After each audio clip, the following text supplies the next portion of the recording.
I hadn't planned on it. Cleaning his room, I mean. For years, it stood untouched, frozen in time, just like our family. I'd pass by the door every day, a mix of guilt and a strange kind of reverence holding me back. But today was different. Today, something in me cracked, and I knew it was time. I had to face it. Face everything that had happened. Our house used to be filled with laughter, the kind that echoed off the walls in a way that made you feel safe. My son, Ethan, was everything. Our reason for waking up in the morning, our reason for smiling. Those first steps, the late-night homework sessions, the football games where I cheered so loud I thought my voice might break. It all seemed so simple back then, so clear. But simplicity is a lie. It hides the cracks that you don't want to see. I remember how one evening I'd walked into the kitchen and there he was, Ethan, sitting at the table with his homework spread out in front of him. He was so focused, so determined. The world was his oyster. There was nothing he couldn't do. I had that moment ingrained in my mind. That was the last time I remember him as my little boy. After that, everything changed. I look at the stack of boxes in front of me, the dust dancing in the sunlight that filters through the cracked blinds. It feels like I've been here before, like this room and this house have somehow forgotten who we were. I reach for the first box, the one closest to the door, and it creaks open, spilling out a handful of old drawings and childhood memories. My heart squeezes, and I fight the urge to close the box and walk away. I can still hear his voice, the way he used to call me Mom, his voice full of that unshakable trust. And now I wonder if it was ever real. The memories swirl, mixing with the ache of knowing what came next. The betrayal, the lies, the woman who ruined everything. But right now, it's just me in this room, alone with the past. The silence is suffocating, like a weight pressing down on my chest. I reach for another box, the lid cracking open with a sickening sound, and there they are, letters carefully folded with the neatest handwriting I've ever seen. I don't know why my hand shakes as I pull one from the pile. Maybe because I already know what's coming. Maybe because I've lived it. These letters, I can already feel the weight of them. They've been waiting for me just like the memories to confront me, to remind me of how I was blindsided, how I trusted too easily. I haven't read them yet, but I know they're from her. The woman who changed everything. The one who pulled my son away from me. I can almost hear her voice in my head, sweet and insidious, weaving lies into his young mind. A breath catches in my throat and I hesitate. Should I read them? Should I continue down this dark hallway that's been closed off for so long? But I know I can't stop now. I need to understand. I need to see it, to feel it, to confront the ghost of the life I used to know. The life before she tore us apart. The smell of dust and old wood hangs in the air as I step further into the room. Everything looks just like it did before everything fell apart. The same faded posters of superheroes on the walls, the same bed with the flannel sheets that used to smell like him after a long day of playing outside. I run my hand along the edge of the nightstand, feeling the grooves left by years of use. It's all here, frozen in time. And yet, it's not. I can almost hear his voice, see his face as he used to be. A boy on the brink of manhood, full of ambition, but still with that spark of innocence I'd always loved. I want to believe that spark is still there, buried beneath all the pain and lies, but I'm starting to wonder if I've been living in a fantasy all along. I glance over at the corner, where a pile of his old toys sits untouched. They're still scattered like they were the day he left for college. A worn-out baseball glove, its leather cracked from use, the stitching falling apart. A small action figure, Superman, the one he insisted on carrying around everywhere until he was 12. A gift I gave him on his 8th birthday, a symbol of how far we'd come together. I pick it up, my fingers brushing over the tiny cape, and for a moment, I remember the way he used to look at the world. Like everything was possible, like nothing could hurt him. Nothing could hurt us. But that was before everything changed.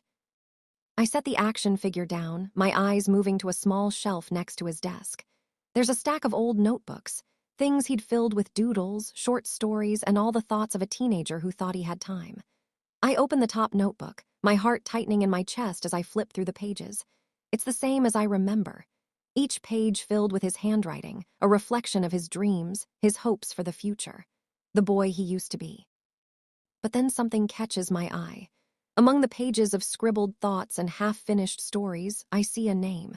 A name I hadn't thought about in years. Veronica. I freeze, the room suddenly feeling colder than it did just moments ago.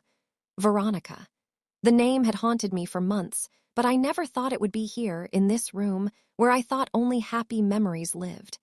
I flip through the pages more quickly now, searching for any hint of who this Veronica was to him. What did she mean to him? I find the answer on the next page. There, in the messy handwriting of my son, is the phrase, "I can't stop thinking about her." My heart skips a beat. I feel the ground beneath me shift as if I'm losing my balance. This wasn't just some fleeting crush. It's more than that. I can feel it. The weight of it presses down on me, and my mind races, trying to piece together what I already know, but don't want to admit. Veronica. She was the one who'd slowly wormed her way into his life, planting ideas that took root and began to grow. The woman who, for all I knew, had been the catalyst for the slow unraveling of our family. I slammed the notebook shut, my hands trembling. This wasn't just a childish infatuation. This was something darker, something that had infected him long before I knew it. How had I missed it? How had I let her slip past the walls we'd built? I glance around the room, the air now heavy with the realization that I'm standing in the midst of a place I no longer recognize. This was once his sanctuary, our home, and now it's a reminder of the lies that had been building in the shadows. I turn back to the desk, and that's when I see it. The envelope. It's tucked neatly between a stack of papers, barely visible unless you're looking for it. The edges of the paper are slightly yellowed, the ink faded with age, but it's still there. A letter. I pick it up and the weight of it feels different. It's more than just paper and ink. It's the moment everything shifts. I know it before I even open it. With shaking hands, I peel back the flap and pull out the letter. The handwriting is elegant, precise, too precise. It's her handwriting, Veronica's. I can feel my pulse quicken as I unfold it, my heart pounding in my chest. And then I read the first line. "Ethan, I know this won't be easy to hear, but I need you to understand why I'm doing this." I let out a sharp breath, and everything in the room feels like it's spinning.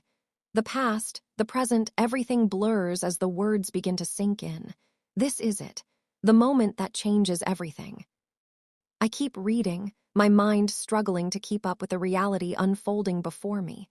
She's telling him things I never thought I'd hear. Secrets, lies, promises. She's been pulling him away from us, filling his head with ideas I can't even begin to understand. She's been shaping him, molding him into someone else. My stomach twists, a cold sweat breaking out on the back of my neck. I read on, unable to stop myself. The betrayal is so clear now. The way she's used him, played him like a pawn in a game I wasn't even aware we were playing. And as the letter goes on, it's not just betrayal that stings. It's the realization that this woman, this stranger, had done what I couldn't. She created a divide between me and my son. She'd taken something so precious, something I had spent my whole life building, and shattered it in an instant. I close my eyes, trying to steady my breath, but the letter is still there, still burning in my hand. This was just the beginning, the first glimpse into the destruction she had caused, and it was only a matter of time before I would have to confront her, confront everything. But for now, all I have are these words, these haunting words that will stay with me long after this room is cleaned, long after the dust settles. I sit there for a moment, the letter still clutched in my trembling hands. The weight of it is suffocating, like a rock pressing down on my chest. The room feels smaller now, the air heavier, thicker. I glance at the edges of the letter again, taking in the neat, perfect handwriting. There's something unsettling about it, the way it's so precise, almost calculated. "Ethan, I know this won't be easy to hear, but I need you to understand why I'm doing this." My breath hitches as I begin to read the rest of the letter. My mind races, trying to prepare for whatever comes next. The first sentence lingers, echoing in the quiet room like a warning I didn't listen to. I keep reading. "I never wanted to hurt you, but I had no choice. You have to know that I did this for us, for our future. You can't see it now, but someday you'll thank me. You've always been so naive, Ethan, so trusting." Her words are soft at first, almost like a mother comforting a child, but there's something dark in them. A coldness that creeps beneath the surface of every sentence. I keep reading, the words beginning to blur as they sink deeper into me. Your parents, they've been holding you back, Ethan. They've been lying to you, controlling your life, and you've let them. But I know you. You're smarter than they think. You deserve more than they've given you. I pause, the world spinning around me. My heart thuds in my chest. She's speaking to him like she knows him better than I do, like she's been there, whispering in his ear, turning him against me. My fingers grip the paper tighter, my knuckles turning white. How could she say that? How could she paint us like villains when all I've ever done is love him? But I don't stop reading. Something inside me, the same thing that's been gnawing at me for years, compels me to go on. I've been trying to protect you from them. I've been trying to show you the truth. They don't see it, but I do. I see your potential. You're better than this life. You deserve more than the life they've planned for you. Her words are like daggers now, stabbing at the very foundation of everything I believed in. The trust, the love, the sacrifices we made for him, it all feels like a lie. She's right. Ethan was always so trusting, so eager to please, but I never thought that meant he was a target. A target for someone like her. You've always been my priority, Ethan. Always. You have to understand what I'm doing is for your own good. This is the only way for you to be free. Don't listen to them anymore. You don't need them. You need me. The final words of the letter hit me like a slap. You don't need them, you need me. I want to scream, to tear the paper in half and throw it across the room. But I can't. I'm frozen, caught between rage and disbelief. How could she manipulate him like this? How could she make him believe he didn't need us? I swallow hard, my throat dry, and I keep reading. You'll come to see that I'm right. This isn't just about us. It's about something bigger. Our future together, Ethan. The family we could build. You just have to trust me. Trust that I know what's best for you. And when you're ready, we'll leave this place. We'll start over, just the two of us. I drop the letter onto the desk, my hands shaking violently. I don't even know what I feel anymore. Anger, heartbreak, betrayal. It's all mixed up, swirling inside me like a storm I can't escape. She's pulled him in. She's wrapped herself around his heart, whispering all the things he wanted to hear. The family we could build. She was trying to take him from us piece by piece. It's not just manipulation. It's poison. She's trying to erase everything we built together. I lean back in the chair, my head spinning. The letter is still lying on the desk, its words dancing in my mind, mocking me. I can't believe it. I can't believe how easily she turned him against us. How easily she turned him against me. But then the doubts start creeping in. How much of this was really her doing? How much was Ethan's choice? Had I failed him so completely that he needed someone else to fill the gaps I left behind? I can't even trust my own thoughts anymore. The more I read her words, the more I feel like I'm losing him, losing my son to a woman who doesn't care about him at all, only about using him for her own gain.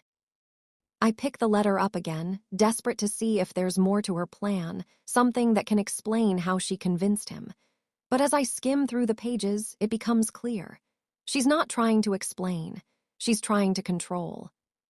There's no apology, no remorse, just a cold, calculated promise to take him away from everything he knew, away from the family that loved him, the home that protected him, and the life he was meant to live. She didn't care about his happiness. She didn't care about us. She only cared about her version of the future. And if Ethan couldn't see that, if he couldn't understand it, then I wasn't sure how much more of this I could take. I slam the letter down on the desk, the anger building inside me, threatening to spill over. I need answers. I need to know how deep this goes, how far this woman has manipulated him. But even more, I need to know if there's any chance left for us. If my son, my Ethan, is still in there somewhere, underneath the lies and the deceit.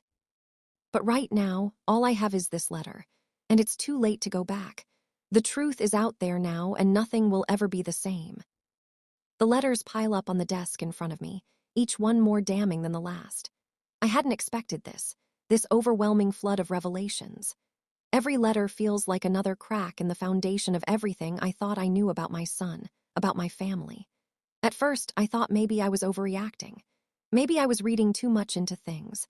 But the deeper I dig, the more I realize how far this woman's influence reached, how deeply she had embedded herself in our lives. I can't seem to stop myself. Each letter is a pull that drags me further into the abyss of betrayal. And the deeper I go, the clearer it becomes. Veronica didn't just influence Ethan, she shaped him. She didn't just trick him, she rewrote the very fabric of who he was. And I let her. I trusted her.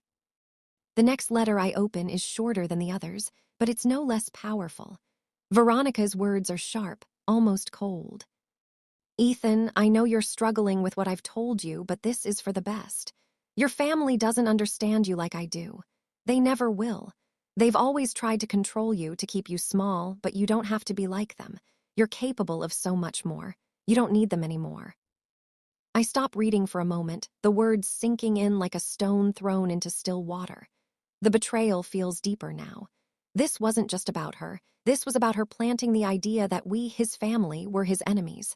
That we were the ones holding him back. That we were the ones who didn't understand him. The trust I had in her, the woman I thought was just a friend, someone who cared for him, has been completely shattered. I clench my jaw, fighting back tears. How did I not see this? How did I not see how she was systematically pulling him away from us, poisoning his mind with lies and half-truths? Every word of this letter feels like a personal attack, like she's taking everything we built and tearing it down piece by piece. I read on, desperate to understand how it all happened, desperate for some shred of an explanation, some understanding of where I went wrong. You think I don't see it, Ethan? I see how they look at you, how they treat you like you're still a child. You're not a child anymore. You're capable of making your own decisions. And I know what's best for you. This is why I've been telling you to keep your distance from them. They'll never let you grow if you let them control you. Her manipulation is so clear now, so painfully obvious. The more I read, the more I see her cunning, how she planted these thoughts in Ethan's head over time. She had been grooming him, not just emotionally, but psychologically. She knew how to play on his insecurities, on his need for validation. She knew exactly what to say to convince him that we were the problem, that he was somehow better off without us. I drop the letter, my fingers trembling. My whole body aches with the weight of it, the weight of knowing how completely we'd been deceived. Ethan, my son, had been convinced that the very people who loved him most were the ones holding him back. All the moments of tenderness, all the years we spent raising him, building a life together, were nothing more than the tools she used to pull him away. I reach for another letter, my hands shaking. This one is longer, more detailed, and it's worse, much worse. Ethan, I've been thinking about how much longer we can keep this up. They're getting suspicious, and I don't know how much longer I can keep this secret. But you're ready. You're ready to make your own decisions. You don't need them to hold you back any longer. They'll be angry, I know. They'll try to make you feel guilty. But you have to stay strong. You have to remember that you're doing this for yourself. You don't owe them anything. The words hit me like a blow to the chest. You don't owe them anything. The audacity of her. She was encouraging him to sever the very bonds that held us together, to abandon everything he knew, everything we had fought for as a family. She knew exactly how to manipulate him, how to make him feel like he was justified in walking away from us. You don't owe them anything. No mention of love, of loyalty, of the sacrifices we made for him. Just cold, calculated manipulation, telling him to cut us off, telling him that his only responsibility was to her. I have to pause, the letter shaking in my hands as I try to process what I'm reading. There's a cold pit in my stomach, a crushing weight that's hard to bear. Every letter I read feels like a further betrayal. But this one has the sting of finality. She was already preparing him to leave us, to start a new life with her, as if we had never mattered. The letters don't stop there. As I continue reading, I find more and more examples of how she planted doubt, how she fed him lies that slowly drove a wedge between us. The more I read, the clearer it becomes that she didn't just get him to believe in her version of the truth. She created a truth that fit her narrative. She knew exactly what buttons to press, exactly how to isolate him from the people who loved him most. And then I find it, the one thing that cuts deeper than any of the others. I know it's hard, Ethan, but we have to make this final step. I've been talking to some people. People who can help us get away. We need to leave now before they try to stop us. I know you'll want to make things right with your parents, but we both know you can't. They'll never understand what we're doing. And if they find out, it'll be too late. Please, Ethan, we need to leave. It's the only way we can be free. I stop reading, my mind racing. She's been planning this. She's been planning to take him away from us all along. She was preparing to cut him off completely, to pull him into her world, where only she mattered, where we were nothing. The words freedom and escape ring in my ears like an accusation. She had been using him from the start. I stand up, the letters slipping from my hands as I pace the room. The anger boils over, hot and vicious, but it's quickly swallowed by the sharp ache of heartbreak. Ethan, my son, was complicit in this. He was involved in it. He lied to me, and I never saw it. The truth is now undeniable. This wasn't just about Veronica. This was about a son I thought I knew, a son who had let himself be led astray. And it hurts, more than I ever imagined. Because the biggest betrayal wasn't just her pulling him away from me, it was his willingness to let it happen. How do you face that? How do you face the truth that your child, your flesh and blood, was willing to choose someone else over you? Someone who manipulated him, who fed him lies, and who made him believe that abandoning his family was the right thing to do. The pain cuts deeper than any words could describe, but there's something else rising in me now, something darker. The need for answers, the need to confront him, to find out if he still believes her, if he still thinks she was right. Because I won't let her win. It's strange how paper can drag you through time like a hand around your wrist. One moment I'm standing in Ethan's room, breathing in dust and old cologne, and the next I'm back in our kitchen years ago, watching him laugh with his mouth full of spaghetti like the world has never heard of betrayal. We were ordinary in the best way. Friday movie nights on a lumpy couch, popcorn kernels under the cushions, Ethan wedged between me and his father. We argued about silly things, then made up before the credits rolled. Our home was warm, not perfect, but honest, or so I told myself. I thought routines were proof of safety, and that nothing ugly could slip through the cracks ever. I keep seeing him at 9 years old, knees scraped, eyes bright, racing into the house shouting, "You should have seen me." I remember his head on my shoulder during thunderstorms, how he trusted me to keep the lightning out. I believed love was a shield. I believed if you loved hard enough, nothing could get in. But love isn't a locked door. It's a window. And sometimes the wrong person learns how to tap on the glass. The first time I met Veronica, I didn't feel fear. I felt relief. She showed up at a community fundraiser. Ethan volunteered at bright smile, confident posture, the kind of woman who made other people straighten their backs. She praised Ethan's work ethic right in front of me. "You're raising an incredible young man," she said, and I swallowed the pride. I didn't ask why her praise sounded like a claim. Ethan was 17 then, all elbows and dreams, trying so hard to be grown that he forgot he was still a kid. He started coming home later. Not late enough to spark a fight, not early enough to calm my instincts. Just different. He'd slide his phone into his pocket when I walked into the room, smile too quickly, answer with one-word sentences. I told myself it was normal. Teenagers retreat. Parents learn to knock. Except the walls kept getting higher, and the knocking started to feel like begging. One night I heard his laughter from his room, low, private, like a secret shared with someone who wasn't me. When I opened the door, he flinched. He said, "Just talking," and my stomach tightened. "Who are you talking to?" I asked, careful, like my voice could break him. He shrugged. "A friend." It should have soothed me. Instead, it sounded rehearsed, like a line he'd practiced. The next weeks were full of little moments like that, nothing I could point to without sounding paranoid. A new shirt he claimed he bought with saved money. A sudden interest in investments, words that didn't belong in his mouth yet. A tightness in his smile when I asked questions, a softness when he didn't think I was looking, like he was listening to someone inside his head. And I was tired. God, I was tired. I was working double shifts, stretching groceries, paying bills, trying to keep our family steady on a floor that was quietly turning to ice. When you're exhausted, you cling to the familiar. You tell yourself the best version of the story because the worst version would make you collapse. So I clung. I believed him when he said he was studying at a friend's house. I believed him when he said he didn't want dinner because he already ate. I believed him when he kissed my cheek and promised, "I'm fine." I wanted those words to be true more than I wanted the truth itself.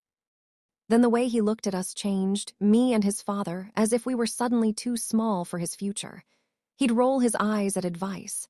He'd laugh under his breath when we talked about college applications. "You don't get it," he'd say, and it wasn't teenage rebellion. It was contempt, planted and watered. I can see it now, the way Veronica's influence slid into his life like smoke. Not a fire you could see, just something creeping, filling corners until you couldn't breathe without tasting it.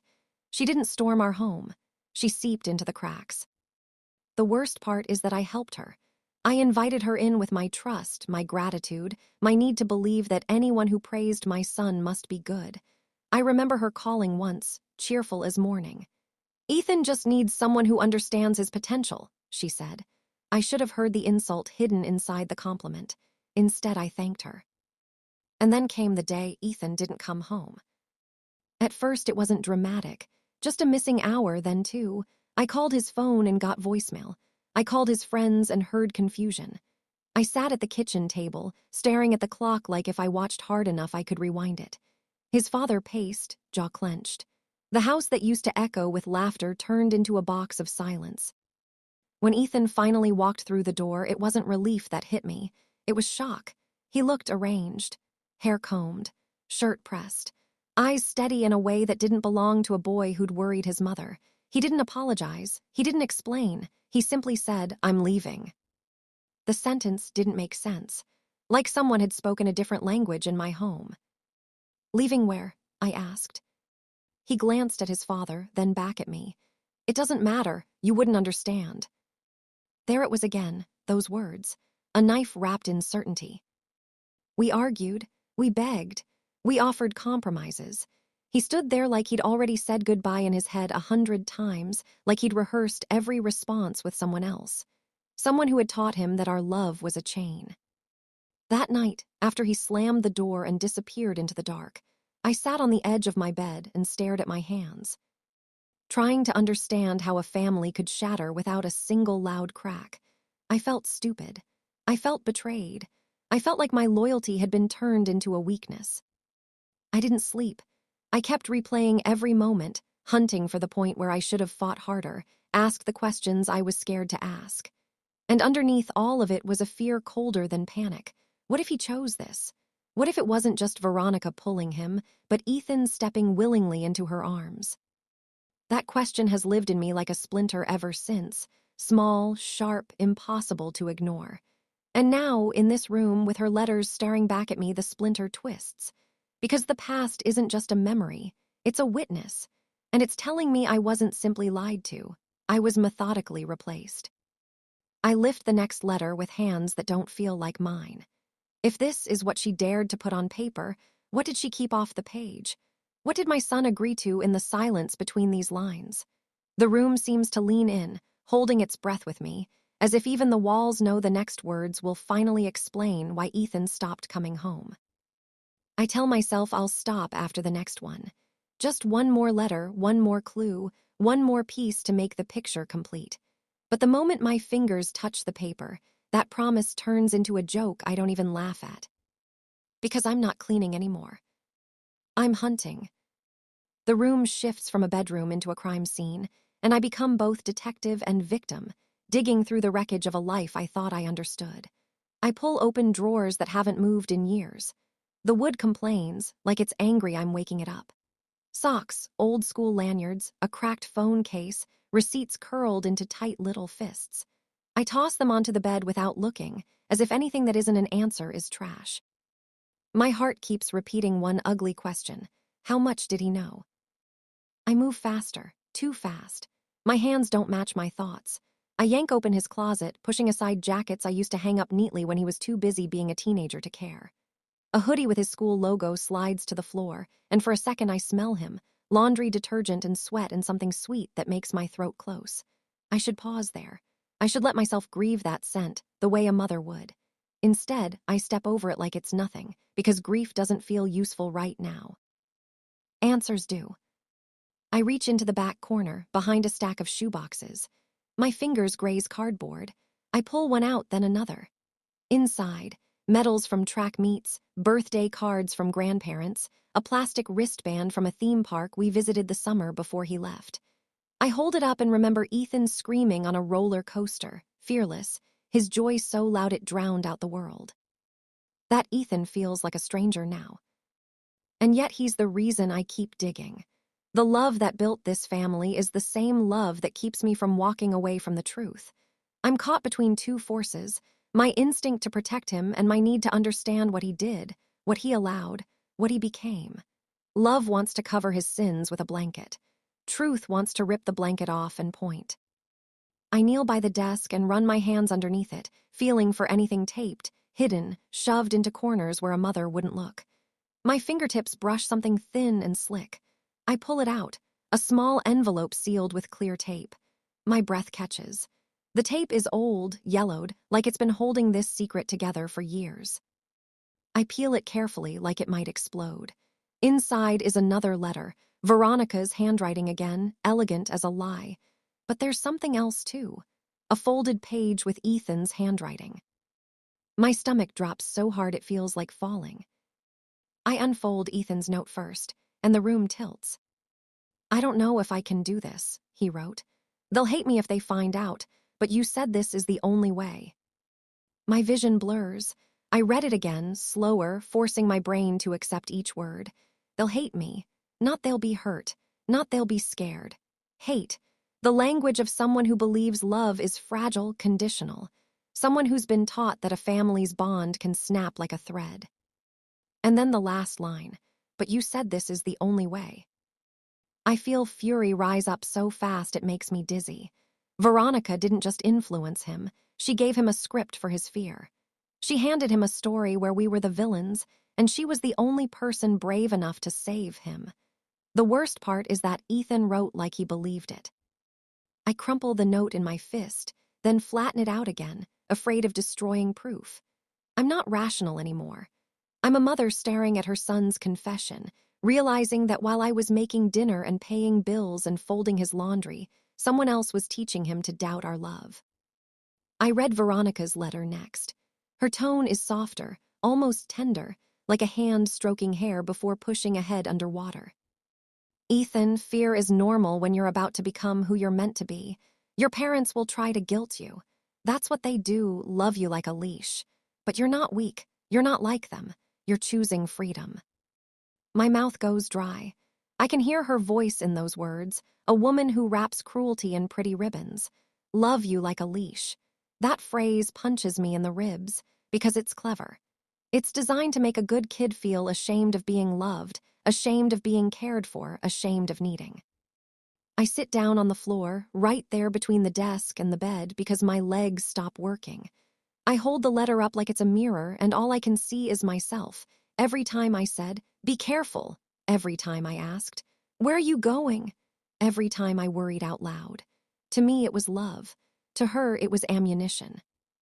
And in the middle of it stands my son, trying to figure out what kind of man he was supposed to be, and choosing the voice that sounded most certain. I don't know how long I sit there before I move again. Minutes, maybe, or years. Time does strange things in rooms full of ghosts. When I finally stand, something in me has changed. It isn't just sadness anymore. It's focus. A cold, determined focus that scares me a little, because if Veronica left letters, there are more. There are always more with people like her. People who like to document their control, who like to see their power in ink. I tear the room apart more methodically now. I check under the mattress, behind the headboard, inside the old backpack hanging on the chair. I dump the backpack onto the floor. Pens roll out. A dried-up highlighter. A folded brochure from a college I remember touring with him, his hand in mine, his excitement so pure it made me believe the future would be kind. At the bottom, tucked in a side pocket, is a small key. It's taped to a scrap of paper with Ethan's writing. "For the lockbox, don't lose it." My pulse stutters. Lockbox. I stare at the key like it's alive. There was a part of my son's life I never touched. A part he protected. A part he hid so carefully he left himself instructions. The contrast hits me hard. How close we lived. How far apart he traveled without me. I loved him like a mother who believes love is enough, and he hid himself like a boy who believed love was a trap. I grip the key and look around the room again, this time with new eyes. Somewhere in here is the lockbox. Somewhere in here is the thing he didn't want me to find. And I'm not backing out now. Not when I'm this close to the truth. Not when my heart is already broken. Not when the next thing I uncover might finally tell me whether Ethan was stolen from us, or whether he helped plan the theft. I found the lockbox under the bed, shoved so far back I had to lie flat on the carpet to reach it. My cheek pressed into the dusty fibers, my arms stretched out like I was trying to grab something at the bottom of a lake. When my fingers finally closed around cold metal, my whole body went rigid. It was smaller than I expected. The kind of thing you could hide with one hand. The kind of thing you hide when you know what you're doing is wrong. I sat up on the floor and stared at it, the key clenched in my palm so tight it left little crescent moons in my skin. The room was silent except for my own breathing, fast, shallow animal. For a moment, I didn't open it. I just held it as if the weight of it was proof enough. Then I slid the key into the lock. The click was soft, final, like a door closing. Inside were three things: a stack of letters tied with a ribbon, a cheap prepaid phone wrapped in a sock, and a folded document with a bank logo at the top. I didn't need to read every line to understand the shape of it. Account numbers, withdrawals, transfers. My throat tightened so hard I tasted metal. I untied the ribbon and pulled the first letter from the stack. Veronica's handwriting again. Always so neat, so confident. Like she believed the world owed her a clean narrative. But this one wasn't just persuasion. This one was instruction. Make sure you take the documents from your father's file cabinet. We can't do this without them. Don't hesitate. Remember what we talked about. This is your life. You deserve what your family has been keeping from you. My vision tunneled, the room dimmed, my ears rang. My husband's file cabinet. The one in our bedroom where we kept mortgage papers, insurance policies, Ethan's birth certificate, everything that made a life official. Everything that made it vulnerable. I kept reading with hands that barely belonged to me. Once we have the papers, we can move the funds. Your parents won't notice until it's too late. They'll blame each other. Let them. You and I will be gone. Gone. I couldn't swallow. Couldn't blink. I thought of all the small arguments we had in those months, about bills, about Ethan's attitude, about whether we were doing enough. I thought of how tired we were, how easy it would have been to miss a missing folder, a copied signature, a quiet withdrawal. And my stomach turned when I realized how perfectly Veronica had planned it, not just to take Ethan, but to leave chaos behind so we'd be too busy drowning to chase. I dropped the letter and grabbed the bank document with shaking fingers. It wasn't our everyday checking. It was the education fund we'd been feeding for years, the one we built like a promise. The numbers on the page blurred, but one line was crystal clear. Balance, $0. A sound came out of me, half laugh, half sob, mostly disbelief. The fund was empty, not reduced, not dented, drained. I pressed my hand to my mouth as if I could hold the scream inside, because the scream had nowhere to go. Ethan wasn't in this room. Veronica wasn't in this house. The only person here to hear my heart split open was me. And that's when the prepaid phone buzzed. Not loudly, just a small vibration in my palm like a pulse. I stared at it for a full second, sure I'd imagined it, but the screen lit up again. A notification, a missed call, no contact name, just a number I didn't recognize. My lungs forgot how to work. I clicked the call log with a thumb that wouldn't stop trembling, and there, beneath the missed call, were messages. Old ones, threads of them. My finger hovered, then tapped. Veronica's name wasn't saved, but I knew her voice the moment I read the first line. Did you get it? Then Ethan's reply. Yes. My knees went weak. Another message from her. Good, don't chicken out. Remember, if you tell them, you ruin everything. Ethan, I'm not telling them. Veronica, that's my boy. I don't remember standing up. I only remember suddenly being in the hallway, barefoot, the phone in one hand and the letters in the other, moving like I'd been set on fire. My body knew where to go before my mind caught up. Down the stairs, past the living room, into the kitchen where the landline sat like an artifact from a different life. I didn't use it. I called Ethan on my cell. It rang once, twice, 3 times. Voicemail. I called again. This time he answered, and I heard his voice. Older now, deeper, careful. Mom. That one word hit me like a wave. For a second, I almost collapsed into it, almost let love wipe away the rage. His voice still carried the ghost of the boy who used to run into the house with scraped knees. The boy who used to trust me to keep the lightning out. But then I looked down at the paper in my hand. The ink, the proof. Where are you? My voice didn't sound like mine. It sounded too calm, too sharp. A pause. I'm out. Out where, Ethan? Another pause, longer this time. I could hear traffic in the background, a door shutting, the small sounds of a life that kept moving while mine had been stuck. Why? He asked. What's going on? My laugh came out ugly. What's going on? I repeated. You tell me, because I'm standing in your old room holding a lockbox you thought I'd never find. Silence. Not confusion, not surprise, just silence so heavy it felt like an answer. I closed my eyes and forced the words out. I found the letters. I found the phone. I found the bank statement, Ethan.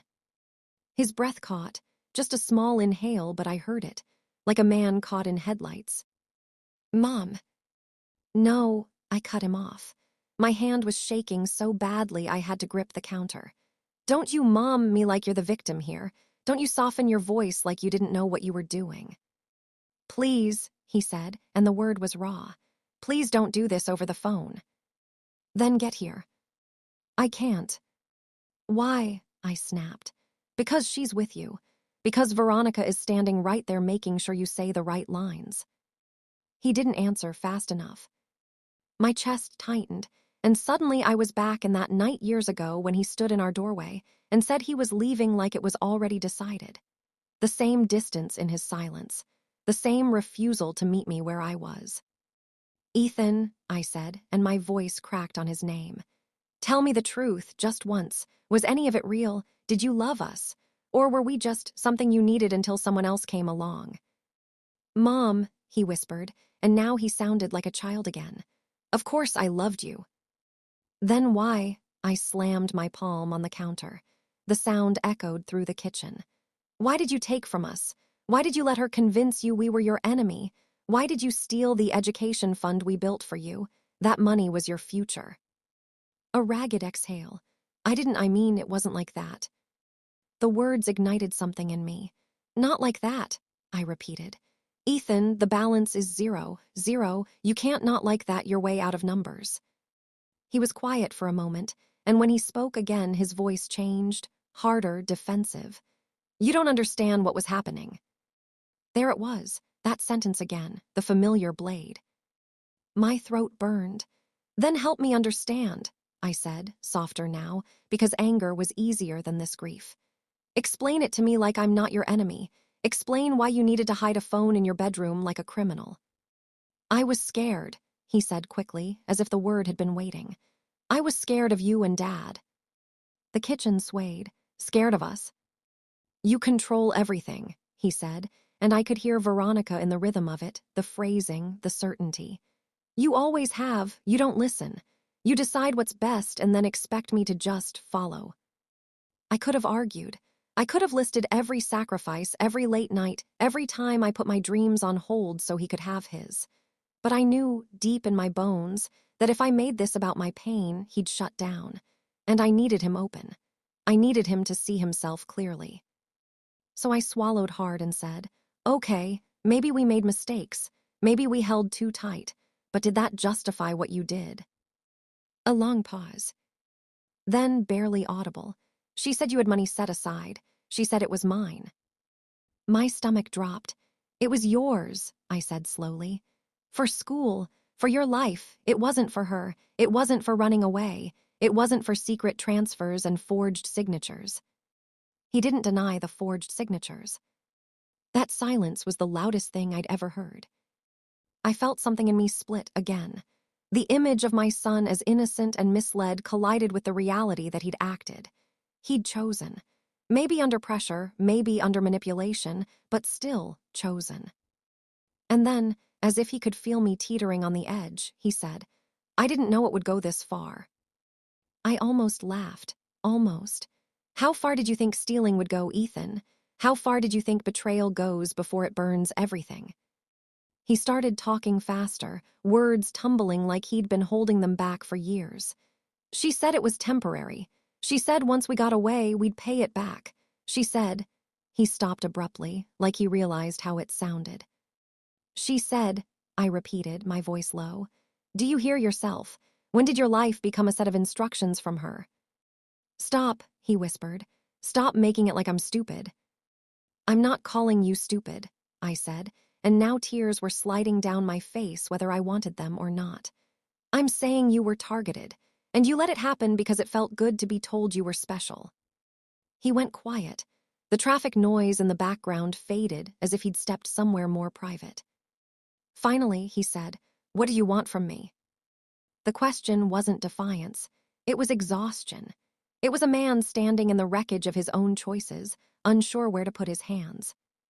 I stared at the letters on my counter, at the bank statement that looked like a tombstone, at the phone buzzing softly with ghosts. What did I want? I wanted my son back. I wanted the years rewound. I wanted to erase Veronica's voice from his head and replace it with our laughter on that lumpy couch. I wanted justice. I wanted revenge. I wanted to protect him and punish him at the same time, and the contradiction tore at me like teeth. I wiped my face with the back of my hand. I want the truth, I said. I want you to come here and look me in the eyes and tell me what you did, and I want you to tell me where she is. A sharp inhale. Mom, please. Ethan, I said, and my voice carried something new, steel. I am done being polite to the people who ruined my family. If you want reconciliation, it starts with honesty. If you want forgiveness, it starts with consequences. He didn't answer right away. When he finally spoke, his voice was small. If I tell you where she is, you'll hate me forever. I closed my eyes because the words were both a confession and a plea. I already hate what happened, I said quietly. I already hate the lies, but I don't want to hate you. Don't make me. Another pause. Then, like something inside him gave way, he said, She's in the city. She's been waiting. Waiting. Like this was still a plan. Like she still believed she'd win. My grip tightened on the phone. Tell me where, I said. He exhaled and I heard the sound of defeat. There's a cafe on Maple and 8th. She goes there every Thursday, around 6. Thursday. Today. My stomach rolled. The clock on the microwave glowed in the dim kitchen. 5:21. Veronica wasn't just a memory on paper. She was a real person sitting somewhere right now, sipping coffee like she hadn't detonated my life. And Ethan, my son, was somewhere between regret and loyalty, between the boy I raised and the man she tried to manufacture. Ethan, I said, voice trembling again, not with weakness but with the weight of what came next. If you want to fix anything, you meet me there. You don't send me alone into her story. For once, you stand with your family. His breath caught. I don't know if I can. I stared at the letters, at the proof, at the door to his old room still open upstairs like a wound. Then figure it out, I said, and my voice was a whisper edged with fire. Because I'm done cleaning up her mess in silence. And when I hung up, the kitchen felt colder than it ever had. Not because I was alone, but because I was. Tonight, I wasn't just confronting the past. I was walking straight into it. The moment I hung up, the house felt like it had shifted on its foundation, like the walls had been listening and decided they didn't like what they heard. The kitchen light buzzed softly overhead.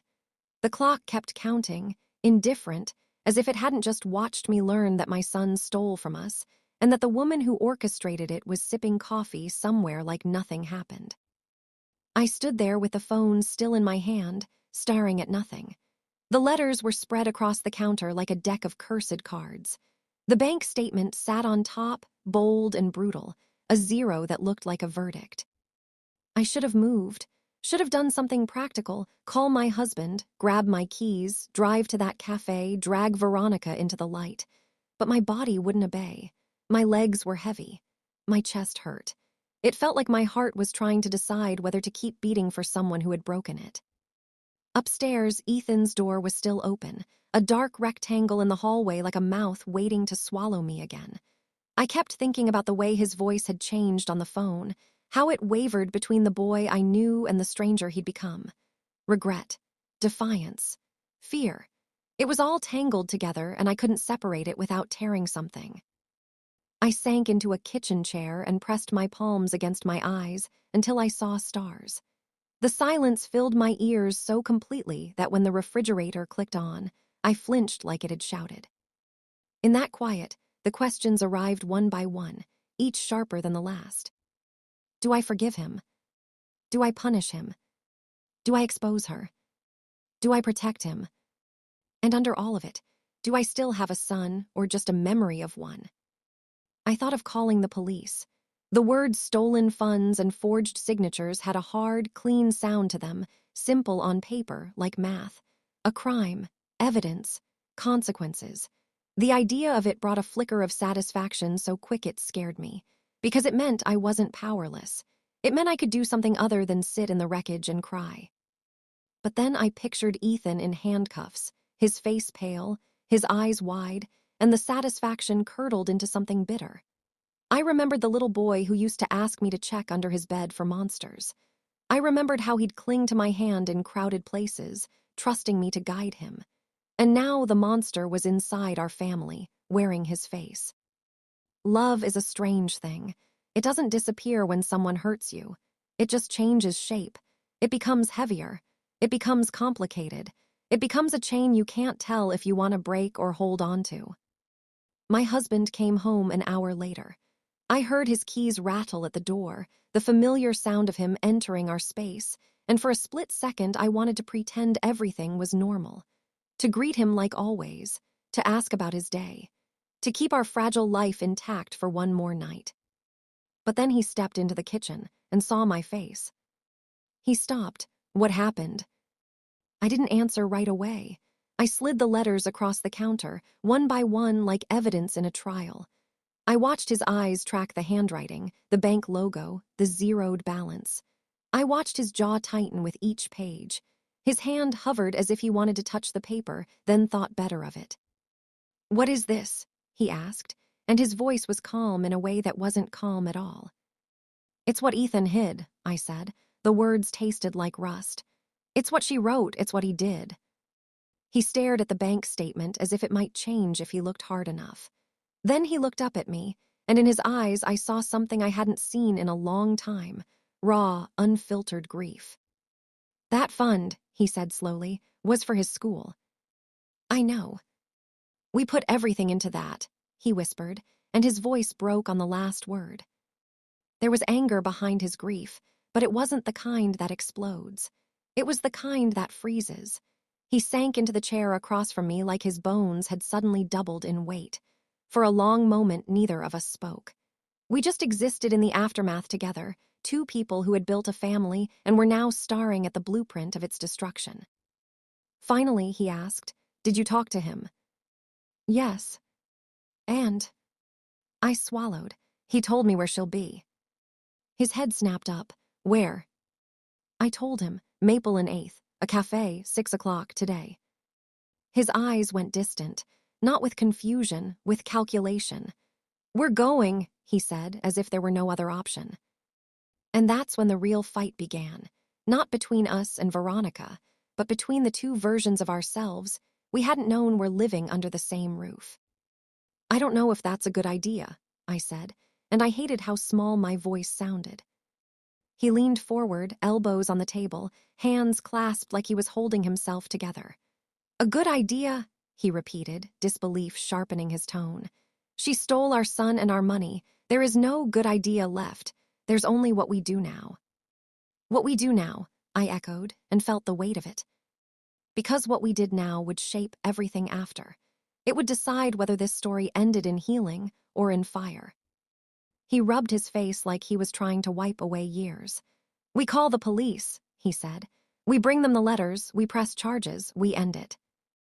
End it, like you could end a wound by numbing it. I looked down at Veronica's handwriting again. Elegant curves, confident strokes. It made my skin crawl. If we call the police, I said carefully, Ethan goes down too. My husband's eyes hardened. He made his choice. The words landed like a slap, not because they were cruel, but because they were true. Ethan had made choices. Even if she manipulated him, even if she groomed him, he still crossed lines that can't be uncrossed. But saying it out loud felt like betraying my own blood. I'm not saying he shouldn't face consequences, I said, my voice shaking. I'm saying he's still our son. My husband stood up suddenly and paced, his footsteps heavy. And we were still his family, he snapped. We were still the people who loved him, and he stopped, his voice catching. He emptied the fund. He lied. He hid a phone in his room like we were enemies. I flinched at the word enemies, because that was exactly what Veronica had taught him. I folded my arms over my chest, trying to hold myself together. I don't know what the right thing is, I admitted. I don't know if the right thing is justice or mercy. My husband stopped packing and looked at me like he couldn't believe I was still balancing those words on a scale. Mercy for who? He asked. For her, for him. For us, I whispered before I could stop myself. For what's left of us. That was the truth I didn't want to say. Part of me wanted to bury this, to shove the letters back into the lockbox, slide it under the bed again, and pretend the past was just a nightmare that ended when I woke up. I wanted to heal quietly, away from courtrooms and gossip and neighbors' eyes. I wanted to hold onto the idea of Ethan without the world stamping him with labels. But another part of me, the part that had been powerless for years, wanted to expose her, to tear her mask off in public, to make sure she never did this to another family, to turn my pain into a warning sign loud enough to be heard. I thought about what people would say if they knew. Our friends, our relatives, the whispers, the pity, the judgment. They would look at us differently, not just Ethan. They'd ask what kind of parents raise a son who steals. They'd wonder what we did wrong. They'd take our private devastation and make it entertainment. And yet, silence had been Veronica's best weapon. She thrived in shadows. She grew power in secrecy. And we had given her that by staying quiet, by pretending we just had family issues, by swallowing our embarrassment instead of numbing the truth. My husband lowered himself back into his chair, exhaustion sagging his shoulders. If we do nothing, he said, voice quieter now, she wins. The words hung between us. If we did nothing, she wins. If we did something, we might lose Ethan forever. The moral math was impossible. 2 answers, both painful. 2 doors, both leading to consequences we couldn't predict. I picked up one of the letters and traced the ink with my finger, as if touching it could make it less real. My voice came out thin. What if confronting her isn't enough? What if Ethan doesn't come? What if he chooses her again, right in front of us? My husband didn't answer immediately. When he did, his voice was rough. Then we'll finally know. Finally know. There are truths you spend your life avoiding because once you know them, you can't go back to the softer story. You can't return to denial. Knowledge doesn't just hurt, it changes you. I glanced at the microwave clock again. 5:47. 13 minutes until 6. My stomach twisted. The cafe wasn't far. We could be there in 10. I stood up, my hands trembling as I gathered the letters into a stack. The bank statement went on top, like a headline. The prepaid phone sat in my palm like a live wire. I looked at my husband. His eyes were wet, but his face was set. He wasn't thinking about forgiveness right now. He was thinking about justice, about integrity, about drawing a line and refusing to let anyone cross it again. I envied him in a way. His anger gave him clarity. Mine gave me conflict. Because I wanted both. I wanted to protect my son and punish the woman who used him. I wanted to hold Ethan close and also shake him hard enough to wake him from whatever spell he'd been under. I wanted to believe he could come back from this, come back to himself, to us. And I also wanted Veronica to feel, even for a moment, the devastation she'd left behind.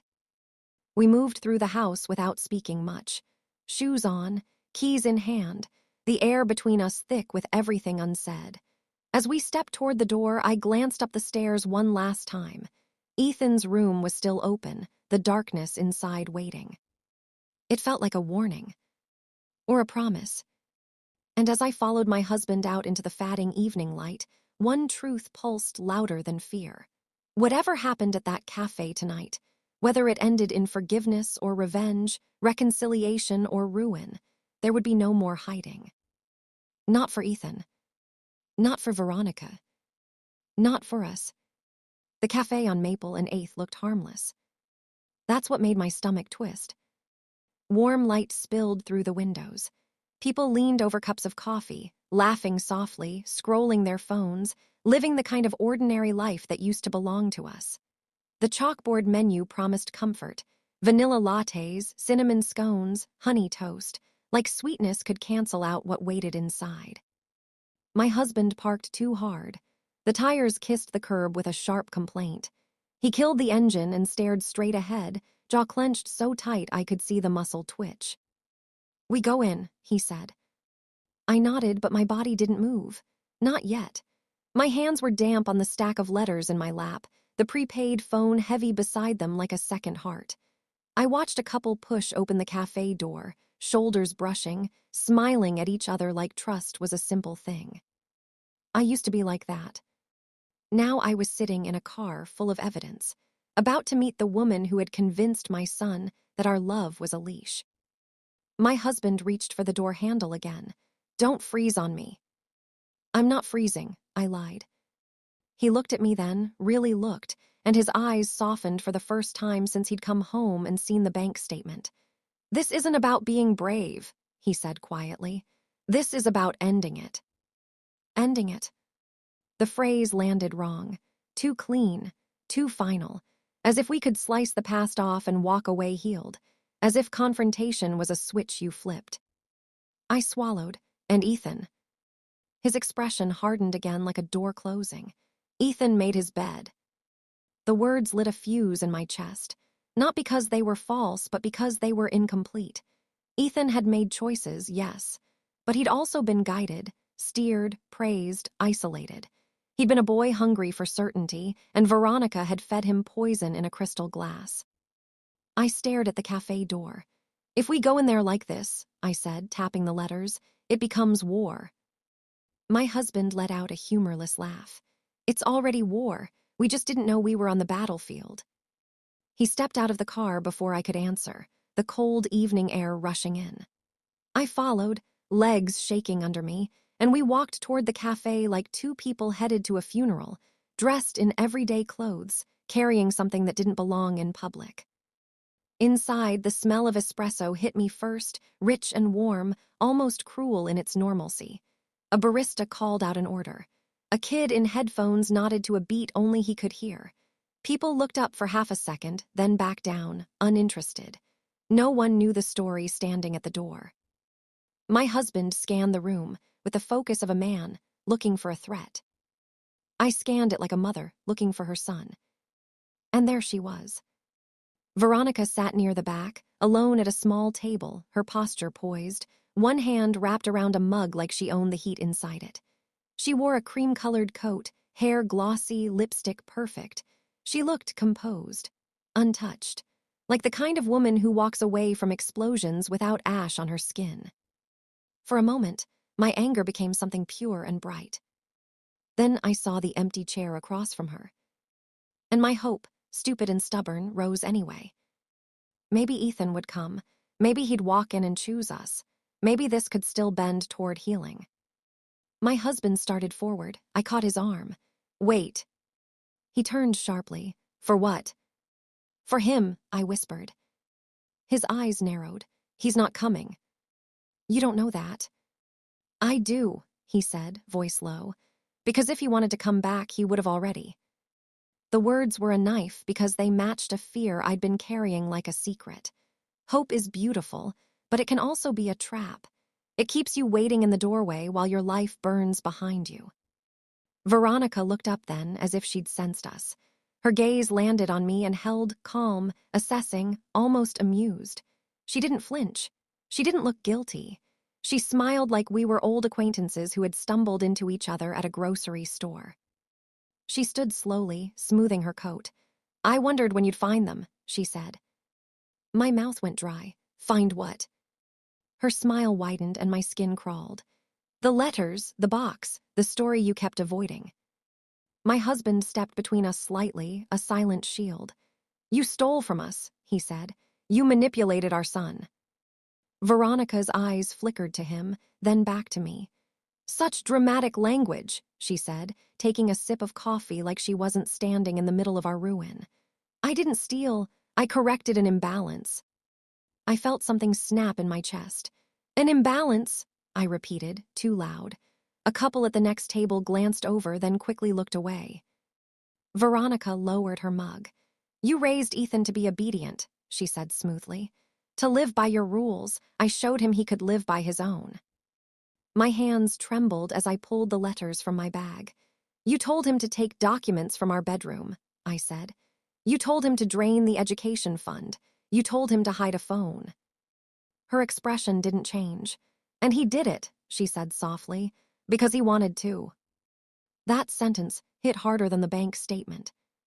Because it was the truth I couldn't control. My husband lunged a half step forward. "You're sick." Veronica didn't even blink. "I'm honest," she replied. "I didn't force him, I offered him freedom." Freedom, that word again, polished and poisonous. My throat burned. "Where is he?" I asked, and I hated how desperate I sounded. Veronica tilted her head like she was considering whether I deserved an answer. "He's close," she said. "He's always close when he thinks you're about to make a decision." My heart hammered. What decision? Her eyes sharpened. "Whether you want him back or whether you want to be right." I froze. The cafe noise blurred into a distant hum. The barista's voice, the clink of cups, the low chatter, it all faded until it was just her words hanging between us. "Whether you want him back or whether you want to be right." My husband scoffed. "Don't play games, we're calling the police." Veronica's gaze slid to him, unbothered. "Go ahead," she said. "Do it. Ruin him publicly, put your own son on trial. That'll feel wonderful, won't it? Clean, righteous, final." My stomach churned. She was daring us, and she knew exactly where to press. She knew my husband's anger would want punishment. She knew my love would want protection. She knew we were split right down the middle, and she intended to widen that crack until we broke. I heard myself say, "Why?" Veronica's smile softened into something almost human. Almost. "Because you never listened to him," she said. "Because you loved him like property. Because you were so sure you were good parents that you never noticed he was suffocating." My husband's voice rose. "We did everything for him." "And that's the problem," she said quietly. "You did everything, you never let him do anything." I wanted to deny it, to throw memories in her face, the scraped knees, the movie nights, the bedtime stories. But even as anger rose, I felt the sting of a smaller truth. There were moments I mistook control for care. Moments I held tight because the world was dangerous and I wanted to keep him safe. Moments I didn't realize safety can become a cage if you never open the door. I hated her for using that truth like a weapon. My fingers curled around the prepaid phone in my bag, the evidence of betrayal buzzing like a living thing. I could end this right now. Walk outside, dial the police, hand over the letters. Veronica would finally face consequences. My husband would get his justice. We could reclaim our integrity in a courtroom if nowhere else. But Ethan would be dragged into it too. My mind flashed to his message. "I don't know if I can do this." Then to his other line. "I'm not telling them." He had lied. He had stolen. He had chosen her voice over ours. But he was still my son. And that's when the cafe door chimed. I turned so fast my neck hurt. Ethan stood in the doorway, eyes scanning the room like he was searching for the safest place to stand. He looked older than I remembered, not just in years, but in weight, like guilt had pressed down on his shoulders and never left.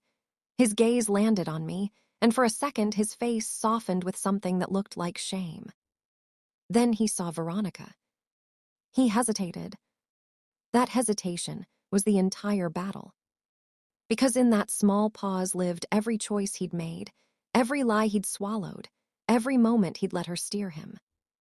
My husband's voice came out low, deadly calm. "Tell us," he said. "Right now, are you with us or with her?" Ethan's eyes filled, and his throat worked like he was trying to swallow stones. He took one step forward, then stopped. And I realized the choice wasn't just ours. It was his.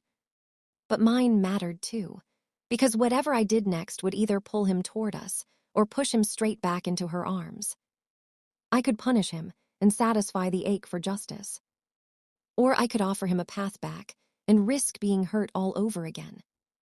The right thing and the easy thing were tangled together, so tight I couldn't tell them apart anymore.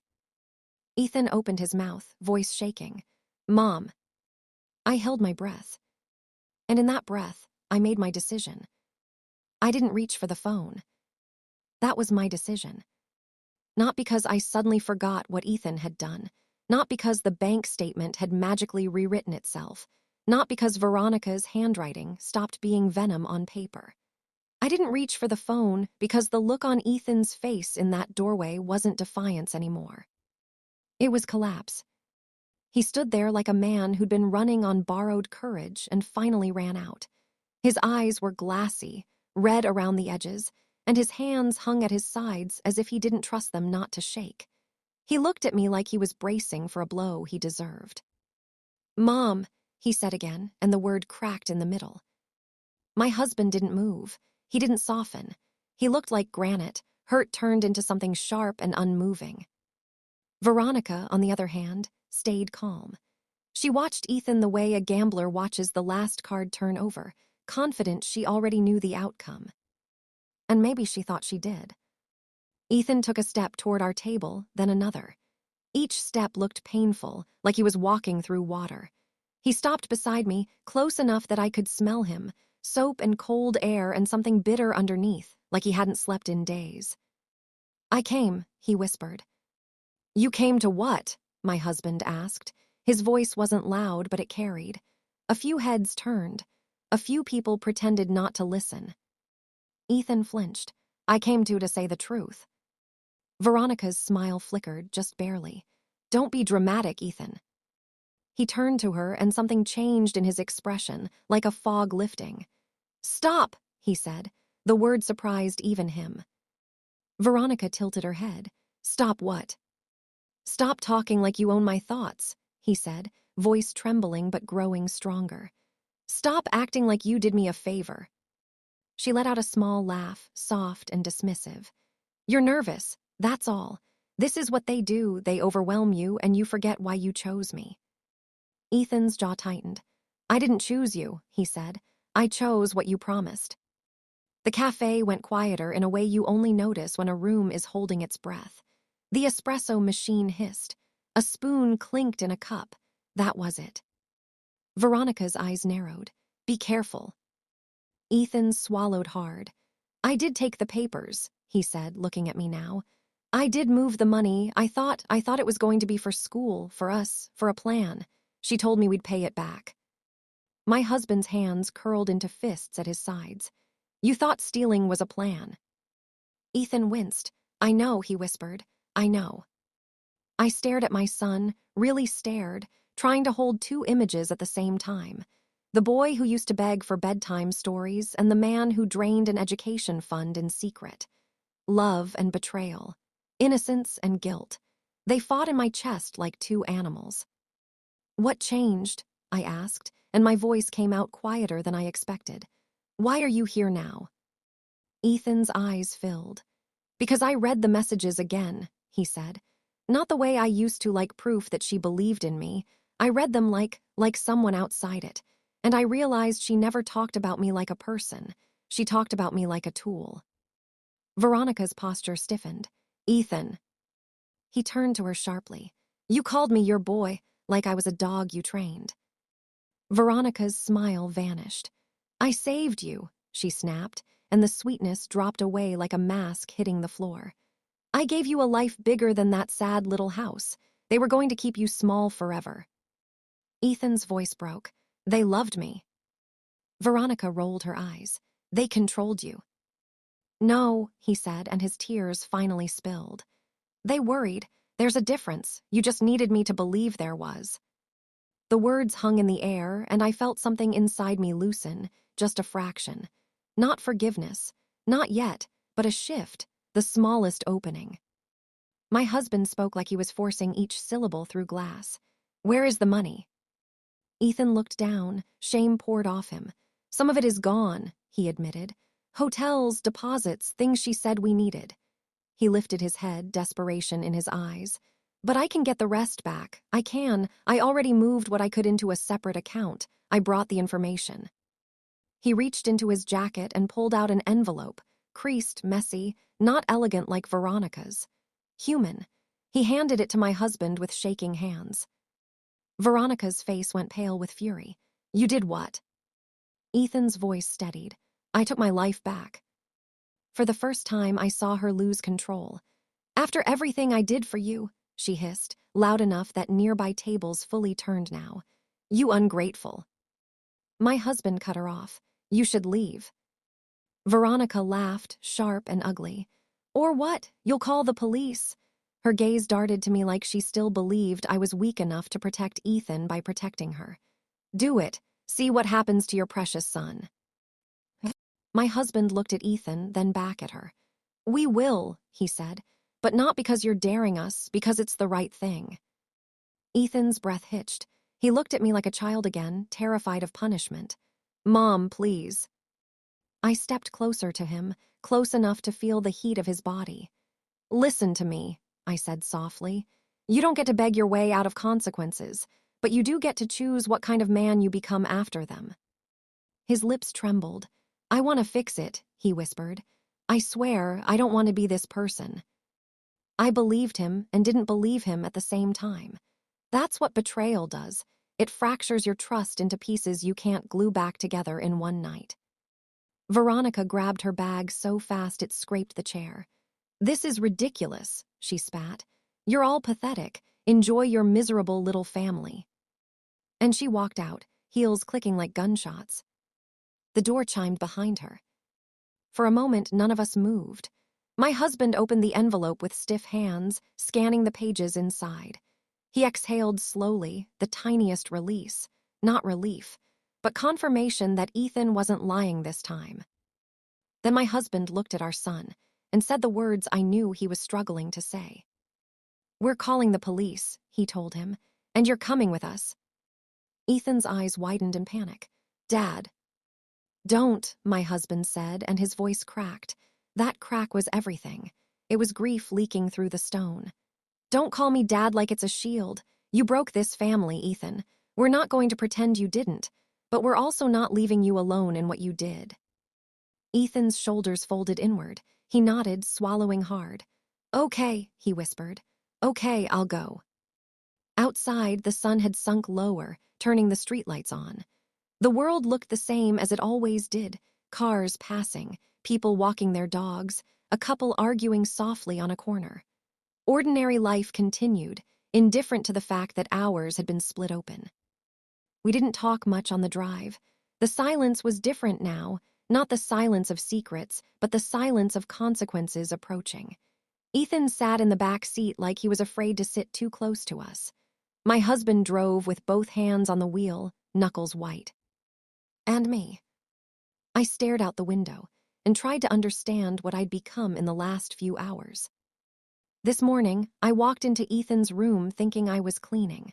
I told myself I was ready for closure, like closure was a box you could pack up and store away. But the truth doesn't come in tidy boxes. It comes like a flood.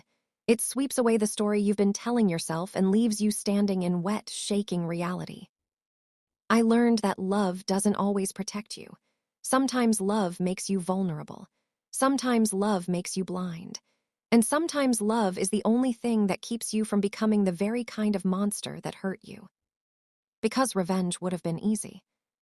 Easy to hand Veronica everything she deserved and wash my hands of the mess. Easy to turn Ethan into a villain so I wouldn't have to feel the complicated truth.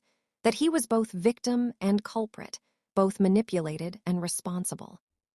But love doesn't let you simplify people like that.